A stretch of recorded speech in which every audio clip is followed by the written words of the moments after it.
Houston, we got a problem, and it's a big problem. And it's that we don't know how to build the Mishkan. We're ready to do it, but no one knows how.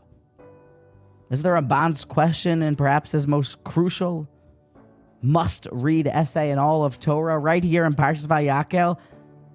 He questions, how is it, says the Ramban, that anyone knew how to build the Mishkan?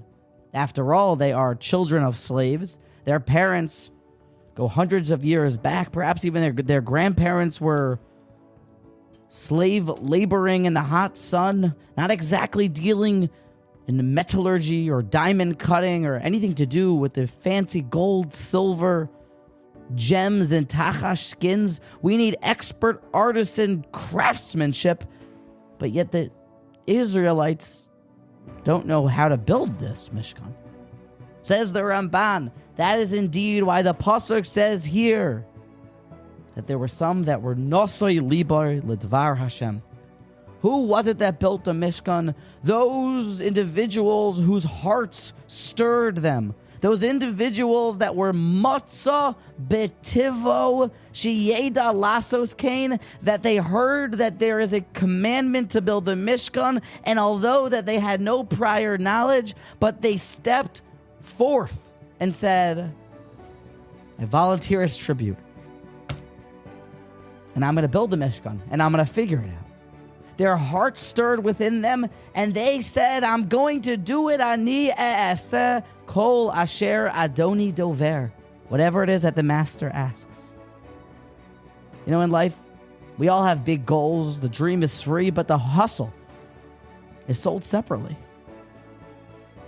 And the bringing forth of a goal, any large, significant undertaking, just ask the person if at the very beginning when he had that dream, if he knew exactly all of the skills that he was going to need to get the job done, if it would at all be possible.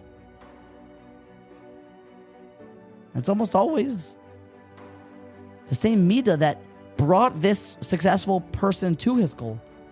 And it's this. That matzah betivo vayigba liboy, that he raised himself up, that he said, I'm going to do it. It doesn't matter. It's a question of yes or no, not a question of if or can. If Hashem commands a Mishkan, well then, I'm going to build him a Mishkan. So they found within themselves God-given gifts to be able to make the tachash skins exactly right and carve the acacia wood, all of it. Just imagine in practical terms, if right now you're commanded to go build a nuclear submarine for Hashem, something way out of your league. Would you step forward and say, I will do it? Have it on your desk in the morning?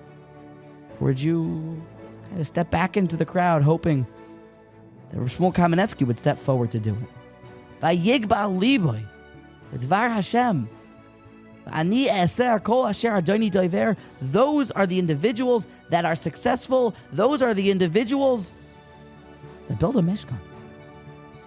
And ever since then, this is the message that's been there as the guiding light, probably for the Rishonim, for the Achronim. How is it that Chavetschayim could write something so grand to say all of halacha, here it is, Mishnah Berurah?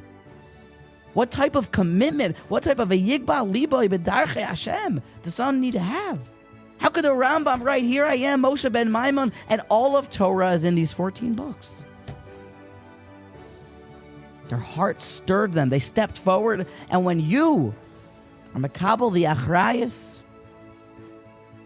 mita achrayis, kumta kaiches, the ability, the God-given gifts that comes after you jump in and commit to doing it. So raise your hand and say, Ani e'aseh kol asher adoni dover. If Hashem wants a tabernacle, then a tabernacle we will build for him.